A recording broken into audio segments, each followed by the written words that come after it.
Our custodial team is a really hard-working group. They have the responsibility of maintaining 4 million square feet on a daily basis. That includes making sure all our classrooms and learning spaces are ready to go every morning of the school year. So the biggest modification that we're going to implement now that we're dealing with the COVID-19 situation is the frequency in which we're disinfecting classrooms in the entire buildings.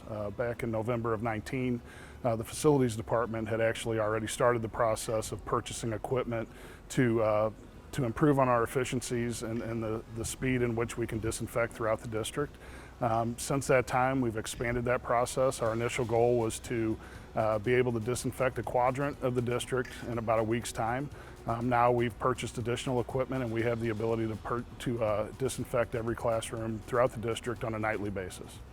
So a lot of the work that takes place is not seen by most individuals because it happens in the evenings, but they're ready to go, and obviously with the additional need of disinfecting, they've stepped up and they've been willing to do whatever it takes to make sure our students and staff are safe when we return.